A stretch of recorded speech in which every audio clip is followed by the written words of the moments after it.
Hello students, আমরা আগের ক্লাসগুলোতে শিখেছিলাম যে কী করে লব্ধি ভেক্টরের মান এবং দিককে আমরা বার করতে পারি।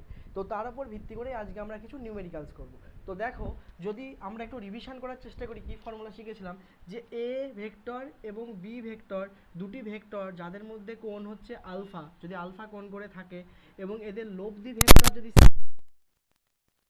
যে লব্ধি ভেক্টরের মান C square equals to A square plus B square plus 2ab cos alpha. এটা আমরা সামান্তরিক এবং ত্রিভুজ উভয় সূত্র থেকে পেয়েছিলাম এই ফর্মুলাটা। দ্বিতীয়ত আমরা আরেকটা ফর্মুলা পেয়েছিলাম যে এই সি ভেক্টর এ ভেক্টরের সঙ্গে যদি থিটা কোণ করে থাকে তাহলে tan theta equals to B sine alpha divided by A plus B cos alpha. Basically এই দুটো ফর্মুলার উপর ভিত্তি করেই আজকের নিউমেরিক্যালগুলো আমরা সলভ করব। তো প্রথম নিউমেরিক্যাল কি আছে সেটা আমরা দেখার চেষ্টা করি। দেখো, প্রথম নিউমেরিক্যাল আছে যদি A vector plus B vector equals to C vector হয়।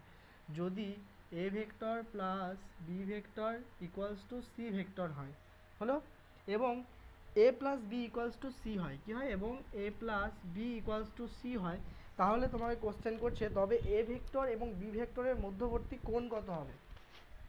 এ ভেক্টর এবং বি ভেক্টরের মধ্যবর্তী কোণ কত হবে। তাহলে দেখো, এখান থেকে আমরা লিখতে পারি না যে সি স্কোয়ার ইকুয়ালস টু, মানে সি ভেক্টরের যে মান মডিউলাস সেটা equal to A square plus B square plus 2ab cos alpha, যেখানে আলফা হচ্ছে এ এবং বি ভেক্টরের মধ্যবর্তী কোণ। আমরা ধরে নিয়েছি যে আলফা ইকুয়াল টু ধরি আলফা হলো এ ভেক্টর বি ভেক্টরের মধ্যবর্তী কোণ। তাহলে এটা আমরা লিখতে পারি, তাই তো। আবার এখান থেকে দেখো, এখান থেকে আমরা যদি উভয় পক্ষে স্কোয়ার করে দিই, বর্গ করে দিই, তাহলে সি স্কোয়ার ইকুয়ালস টু আমরা কী পাবো, এ প্লাস বি তার whole square, A plus B তার হোল স্কোয়ার উভয় পক্ষে স্কোয়ার করলাম, তার মানে এটা কি পাবো, square plus B square plus 2ab। তাহলে আমরা যদি এই 1 নম্বর সমীকরণ এবং 2 নম্বর সমীকরণকে কম্পেয়ার করি, তুলনা করি, দেখো তুলনা করি, তাহলে আমরা এই কস আলফার ভ্যালুটা কী পেয়ে যাব, কস আলফার ভ্যালু 1 পাবো না, 1। তাহলে কস আলফার ভ্যালু হচ্ছে তোমার কত, 1। তার মানে কস আলফার ভ্যালু 1 হলে কস কত ডিগ্রির মান 1 হয়, কস কত ডিগ্রির মান 1 হয়, কস 0 ডিগ্রির মান 1 হয়।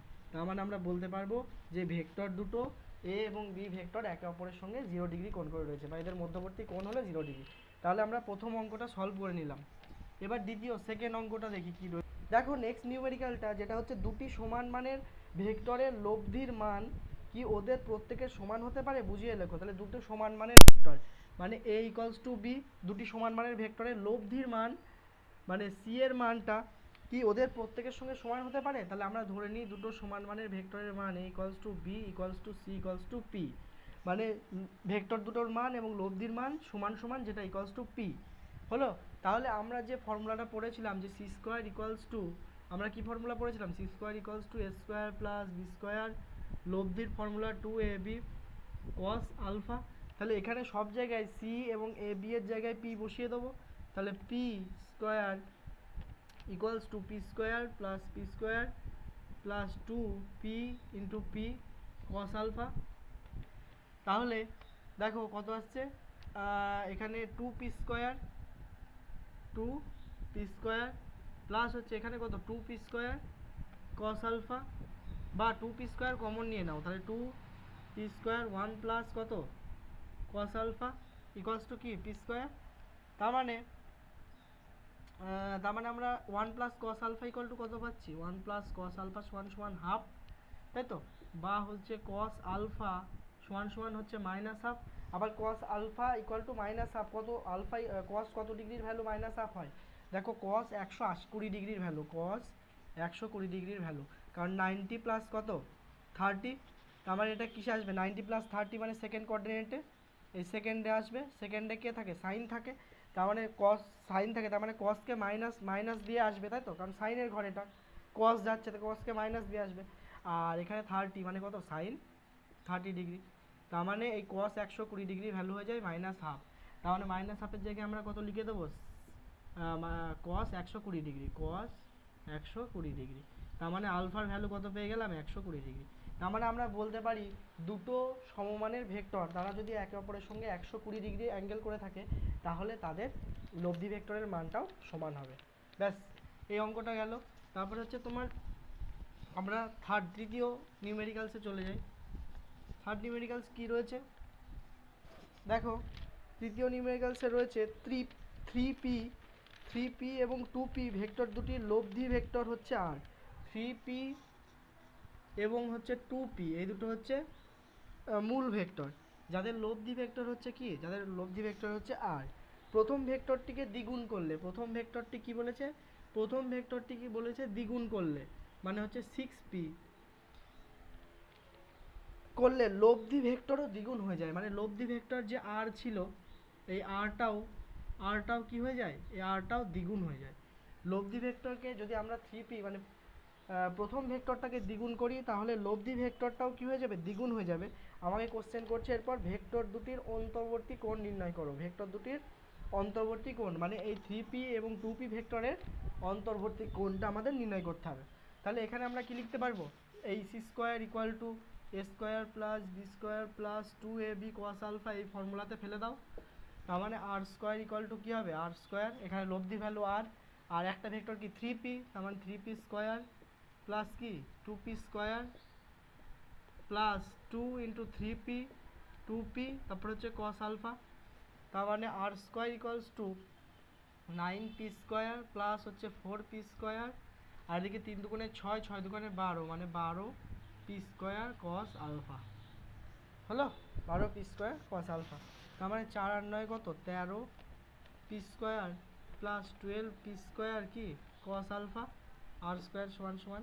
এবার এখানে দেখো, এখানে লব্ধির ভ্যালু কত 2r, তার মানে এই ফর্মুলাটা এখানে ইউজ করব, তার মানে 2r তার কি 2r তার স্কোয়ার সমান সমান, আর এখানে প্রথম ভেক্টরটা কত 6p, তার মানে 6p তার হোল স্কোয়ার প্লাস দ্বিতীয় ভেক্টরটা কি আছে অপরিবর্তিত রয়েছে মানে 2p রয়েছে, তার মানে 2p তার হোল স্কোয়ার প্লাস হচ্ছে 2 into 6p into 2p cos কত cos আলফা, অ্যাঙ্গেল তো চেঞ্জ হয়নি তাহলে cos আলফা লিখে দিলাম। তাহলে এখানে কত আসছে 4r স্কোয়ার সমান সমান হচ্ছে 36p স্কোয়ার প্লাস হচ্ছে 4p স্কোয়ার প্লাস হচ্ছে এটা কত 6 দুগুণে 12, 12 দুগুণে 24 প্লাস হচ্ছে 24p স্কোয়ার cos আলফা। তার মানে 4r স্কোয়ার বা আর স্কোয়ার সমান সমান 4r স্কোয়ার, আরেকটা লাইন করি আমরা, 4r স্কোয়ার সমান সমান হচ্ছে কত, এটা 40p স্কোয়ার প্লাস হচ্ছে কত 24p স্কোয়ার cos আলফা, তাই তো। তাহলে আর স্কোয়ার সমান সমান আমরা কি পাবো, এটা ডিভাইড ভাগ করে দাও, 10p square plus 6p square cos alpha, 6p square cos alpha. তার মানে এই আর স্কোয়ার আর এই আর স্কোয়ার দুটো কম্পেয়ার করতে পারি না এবার, তাহলে লিখে দাও 13p square plus 12p square cos alpha 10p square plus 6p square cos alpha. তাহলে এখানটাতে কত আসছে, এই 6p স্কোয়ার cos আলফাটা এদিকে নিয়ে এসো, তাহলে 6p square cos alpha, p square কেটে দিতেও পারতে, ঠিক আছে পরের লাইনে কেটে দেবো। তাহলে 6p square cos alpha equal to কত, এটা এদিকে নিয়ে আসলে -3p স্কোয়ার, p স্কোয়ার ওই লাইনেই কেটে দেওয়া যেত, কেটে দিলাম। তাহলে cos আলফার ভ্যালু কত আসছে -3/6 মানে হচ্ছে -12, আর cos আলফার -12 কত ভ্যালুর জন্য একটু আগেই করলাম cos 120 ডিগ্রি, তার মানে cos 120 ডিগ্রি, তাহলে আলফার ভ্যালু কত হয়ে যাবে 120 ডিগ্রি হয়ে যাবে। তাহলে আমরা 3p এবং 2p দুটি ভেক্টরের মধ্যে কোণ কত পেয়ে গেলাম 120 ডিগ্রি পেয়ে গেলাম হলো। তাহলে 3 নাম্বার অঙ্ক আমাদের কিন্তু এইভাবে করে ফেললাম আমরা খুব সহজে। এরপরে দেখো, এরপরে হচ্ছে 4 নাম্বার নিউমেরিক্যালে যাব। 4 নাম্বার নিউমেরিক্যালে কি আছে, 4 নাম্বার নিউমেরিক্যালটা দেখো এবার, p এবং 2q মানের দুটি বল পরস্পরের সঙ্গে 150 ডিগ্রি কোণে আনত। p এবং 2q মানের দুটি বল পরস্পরের সঙ্গে 150 ডিগ্রি কোণে আনত। p এবং 2q মানের দুটি বল পরস্পরের সঙ্গে কত কোণে আনত 150 ডিগ্রি কোণে, মানে আলফার ভ্যালুটা কত, আলফার ভ্যালু হচ্ছে 150 ডিগ্রি কোণে আনত। p এবং 2q মানের দুটি বল পরস্পরের সঙ্গে 150 ডিগ্রি কোণে আনত। লব্ধি বলটি p বলের উপর লম্ব হলে, লব্ধি যে বলটা সেটা বলছে p বলের উপর লম্ব, মানে p বলের সঙ্গে লব্ধি বলটা 90 ডিগ্রি অ্যাঙ্গেল করে। তাহলে দেখাও যে p = √3 কি দেখাতে বলেছে, দেখাও p = √3q, যেখানে লব্ধি বলটা p বলের উপর কি লম্ব, মানে p একটা p এবং 2q যাদের মধ্যে অ্যাঙ্গেল কত 150 ডিগ্রি, তাই তো। এবং তাহলে দেখো এই যে লব্ধি বল যেটা সেটা হচ্ছে পি বলের উপর কি বলেছে, পি ভেক্টরের উপর লম্ব। তার মানে আমরা ট্যান থিটা ইকুয়াল টু এই ফর্মুলা খাটাতে পারি না, tan theta equal to B sine alpha divided by A plus B cos alpha. তাহলে এখানে থিটার ভ্যালুটা কত, থিটার ভ্যালুটা যেহেতু বলেছে লব্ধি ভেক্টরটা পি ভেক্টরের উপর কি লম্ব, তার মানে 90 ডিগ্রি। তার মানে tan theta equals two tan কত 90 ডিগ্রি বসিয়ে দেবো এখানটা। আর বি সাইন আলফা, বি এর ভ্যালু কত 2q, বি সাইন আলফা মানে 2q। সাইন আলফার ভ্যালু কত, সাইন আলফার ভ্যালু কত দিয়েছে 150 ডিগ্রি, 150 ডিগ্রি ডিভাইডেড বাই এ, এর ভ্যালু কত পি, প্লাস হচ্ছে তোমার 2q, 2q cos 150 ডিগ্রি হলো। এবার ট্যান 90 ডিগ্রির ভ্যালু আমরা কি জানি, ট্যান 90 ডিগ্রি ভ্যালু অসংগত হয়, আনডিফাইন্ড হয়, 1/0 হয়। তাহলে এখানটা 1/, বা এখানটায় আরেকটা লাইন করো, সাইন 90 ডিগ্রি বাই হচ্ছে কি আমরা করতে পারি cos 90 ডিগ্রি করতে পারি না। আর এখানে সাইন 150 ডিগ্রির ভ্যালু কত হবে, সাইন 150 ডিগ্রির ভ্যালু 90 প্লাস কি করো 90 প্লাস 60 করে দাও, এটা সাইনেরই ঘর।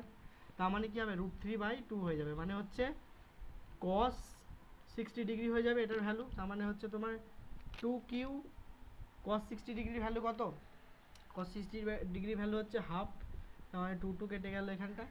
আর p প্লাস 2q cos 150 ডিগ্রির ভ্যালু কত হবে 90 প্লাস 60, কিন্তু ঘরটা কার সাইনের ঘর, তারপরে মাইনাস কত হবে মাইনাস সাইন 60 ডিগ্রি, সাইন 60 ডিগ্রির ভ্যালু কত √3/2, তার মানে এখানে চলে আসবে √3/2, তার মানে এই 2 কেটে গেল।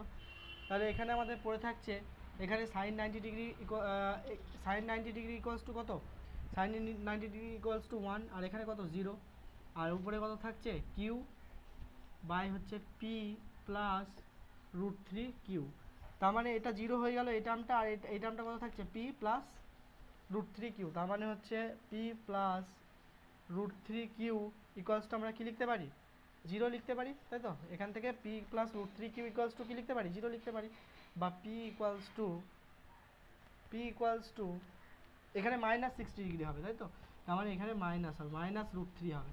তাহলে এখানটা তো কি হয়ে গেল মাইনাস হয়ে গেল, তাহলে P minus √3q equals to 0, বা পি ইকুয়ালস টু √3q প্রমাণিত।